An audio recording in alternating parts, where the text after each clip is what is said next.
Students, welcome to the fourth class of physics. Today we are going to cover up the topic simple pendulum.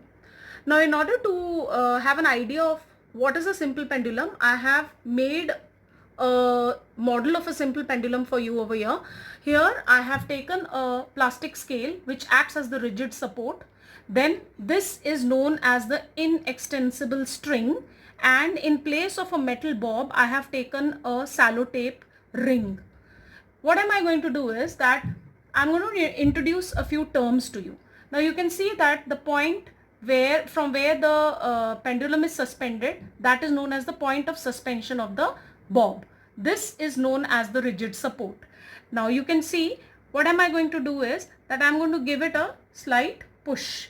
Now when I give it a slight push, you can see that the pendulum starts oscillating. The to and fro motion of this pendulum is known as the oscillatory motion of the pendulum. Now this is the mean position of the pendulum, and when it starts vibrating, it moves from one end to the other, and those are known as the extreme positions of the bob.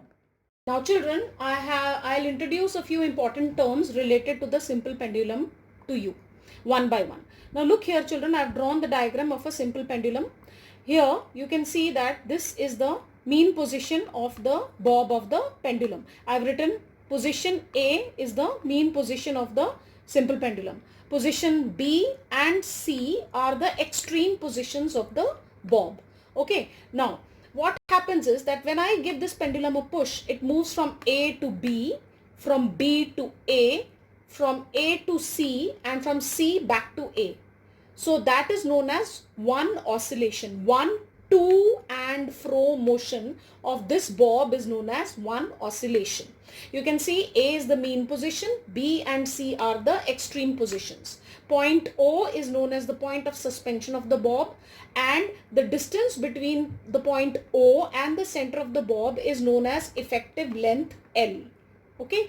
Now, so what is effective length? The distance between point of suspension to the center of the bob. What is amplitude? You can see that the maximum displacement of the bob from its mean position to the extreme position is known as the amplitude, denoted by small a.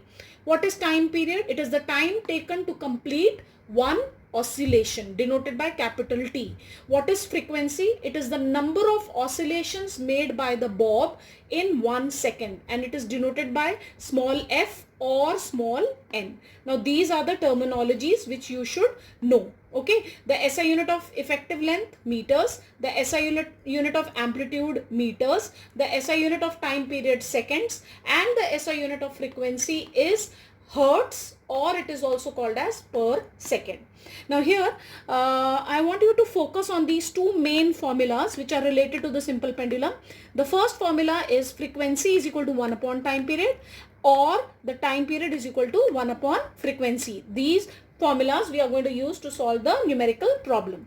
Then there is one more important formula for time period. It is given by the formula 2 pi under root L over G, where L stands for the effective length and G for acceleration due to gravity. This 2 pi is a constant. Now squaring both sides, if I want to get rid of the under root, what will I do? I will get T square is equal to 4 pi square into L over G. And from this particular formula, we should know that the time period is directly proportional to the under root of effective length, and the time period is inversely proportional to the under root of acceleration due to gravity. There is an activity. With the help of this activity, we are going to work out the relation between the time period of the pendulum and the effective length. Again, I have taken the simple pendulum. First of all, I am going to note down the effective length of this pendulum with the help of a tape, measuring tape. Now you can see that the effective length of this pendulum is equal to 15 centimeters. Okay, 15 centimeters is the effective length. I am going to give it a push and note down the time period required for 5 oscillations. Okay, so 1, 2, 3, 4, 5. The time period is 6.86 seconds. Approximately you can take 7 seconds. Now what am I going to do? I am going to reduce the effective length of this particular pendulum. I've reduced, and again I'm going to measure the effective length of this pendulum. Now the effective length of this pendulum is 12 centimeters. Now again I'm going to note down the time taken for 5 oscillations. 1, 2, 3, 4 and 5. Now the time period is 5.9, that is only 5 seconds. So from this particular demonstration, we came to know that as the effective length reduces, the time period also reduces. Therefore, they are directly proportional to each other. Now we tabulate the results of our activity.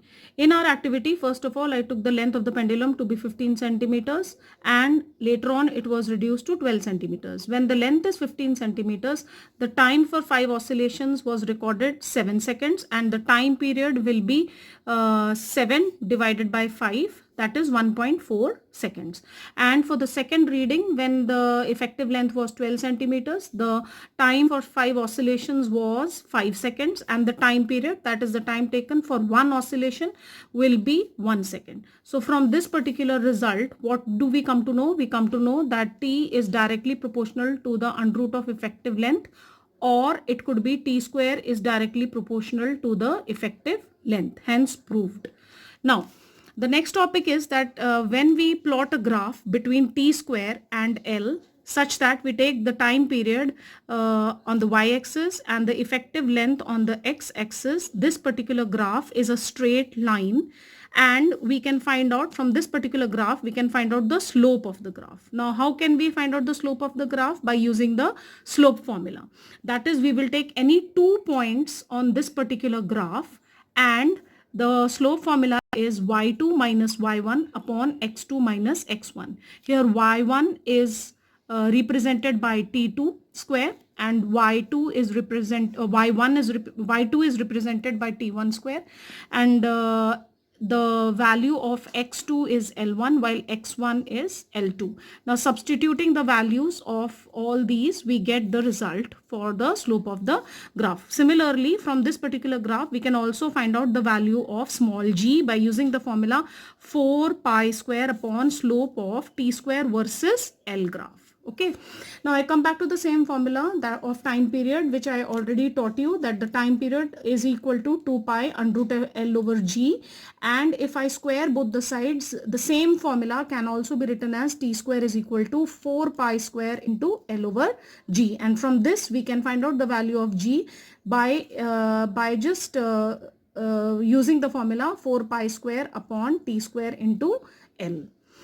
Okay, children, now the last topic is that we are going to focus on what are the factors on which the time period of the pendulum depends. The time period of the pendulum depends on 2 factors, that is, it is directly proportional to under root of effective length, and it is inversely proportional to the square root of acceleration due to gravity. And there are 2 factors on which the time period does not depend, and those 2 factors are the mass or material of the bob, and secondly, it does not depend upon the extent of the swing on either side, which is also known as the amplitude of the pendulum. Now, the question is, what is a seconds pendulum? A seconds pendulum is a special type of pendulum which has a time period of 2 seconds, and effective length of this seconds pendulum is 1 meter. Such a type of pendulum is used in our homes in clocks. So pendulum of a clock to note time is known as a seconds pendulum. And this finishes the chapter, the first chapter in physics. Thank you.